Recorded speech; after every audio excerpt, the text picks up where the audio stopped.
HCC management. These are my disclosure. And I'd like to start my talk with some imaginary, but it's very common conversation between Western and Asian interventional radiologists regarding Y90 radioembolization. So Asian doctors, Asian IRs, hepatologists, and even surgeons have common idea about Y90, which is Y90 is too expensive for Asian practice, and early data about Y90 failed to show superiority over TACE.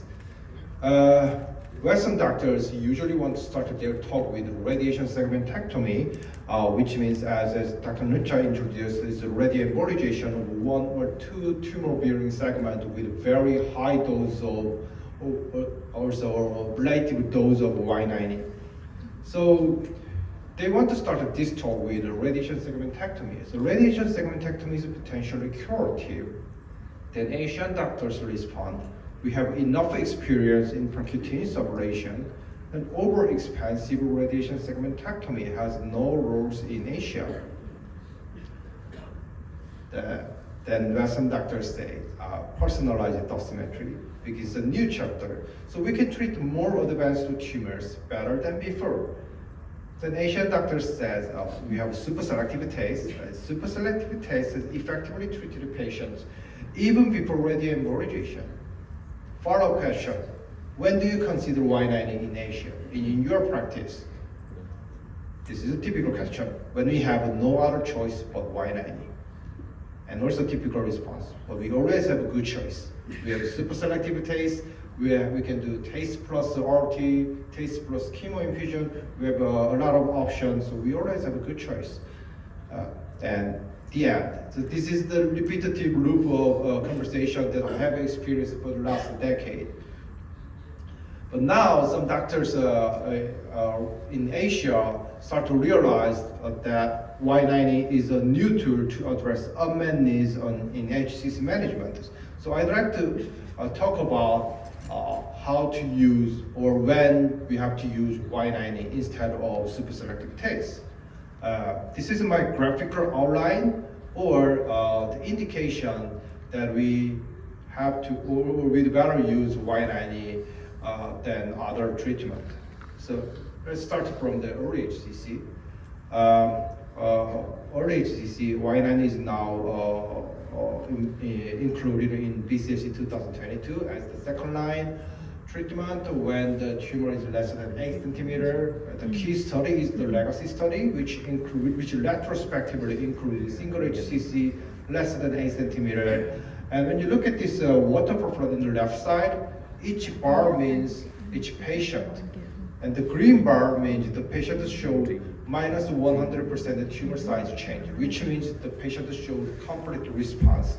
So when you look at this left side waterfall plot, most patients showed complete response. And also when you look at this right side Kaplan-Meier curve, especially this dark green line showing local tumor progression after treatment, there's almost 0% of local tumor progression. So high dose of radioembolization for single tumor is curative.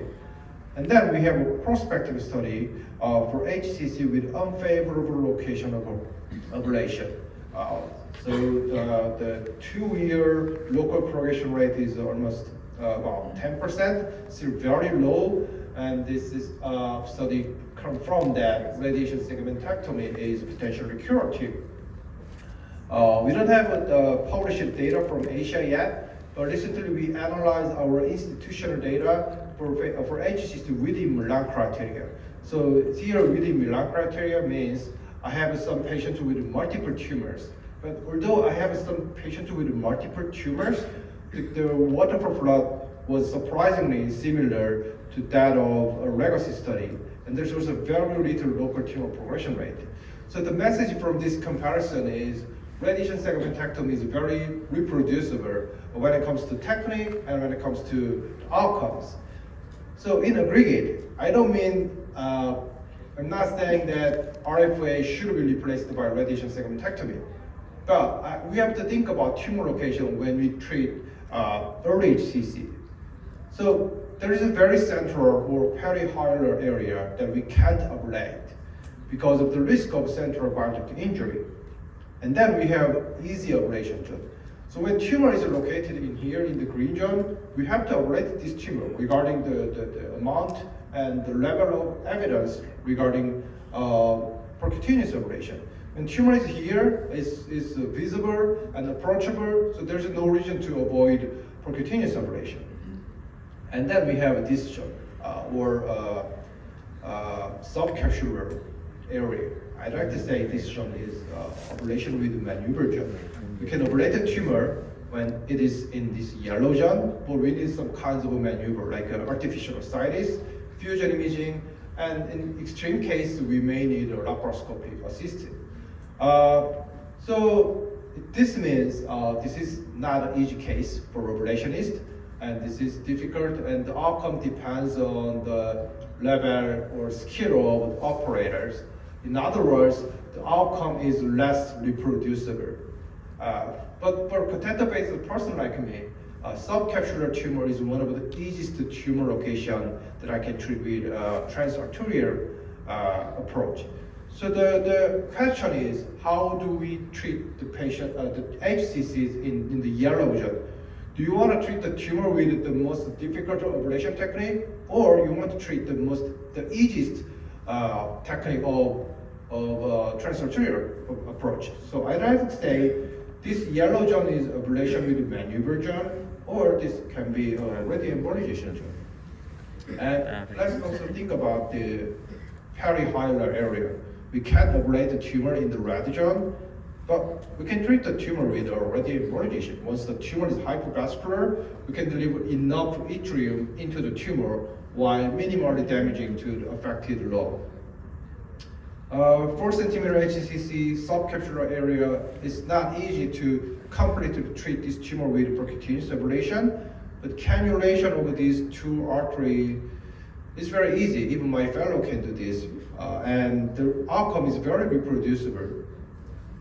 Another case, 2 centimeter HCC, now encased by the left bile duct. So my hospital ablationist refused to treat this patient. But I can treat this patient with a radiation segmentectomy with a bit reduced dose because I don't want to make any severe damage to the left bile duct.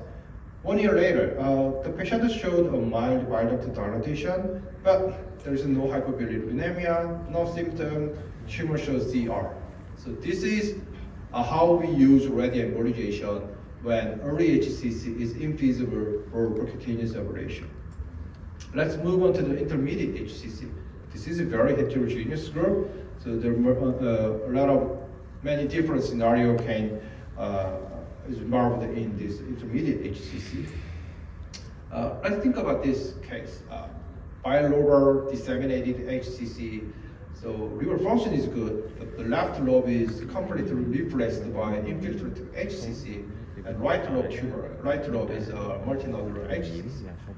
So our past approach was CTAs for both lobe and additional radiotherapy for the left lobe. And then the typical scenario that we can see is this patients almost always suffer from severe post-embolization syndrome, which substantially decreases patient's quality of life and also delays subsequent treatment, like a systemic treatment. And now, with Y90 radioembolization, only for the left lobe, because left lobe is completely replaced by tumor now, we can assume that there may be minimal damage to the liver function if we ablate the whole left lobe. So with Y90, only for the left lobe, and start a checkpoint inhibitor within 1 or 2 weeks. So regarding oncologic outcome, I'm not sure the second approach is better than the previous approach because we don't have enough data yet, but I'm pretty sure that the quality of life of the second approach is way better than the first approach. So this is how we apply Y90 radioembolization for patients with bilobar disseminated HCC. Next situation that I want to talk about, the localized but somewhat aggressive tumors. So localized multinodular, localized infiltrative, or localized but taste-resistant HCC. In these cases, we can deliver very high dose to the affected segment, So this is expensive approach, but it can make a way better outcome compared to TACE or other local regional treatment. So let's just see this patient. This patient is a cold throat tumor. We treat this patient with conventional TACE twice and also add extravascular radiotherapy for 6 months. Although we made our best effort for 6 months, there's still viable tumor. So the half of the tumor is died completely. But there are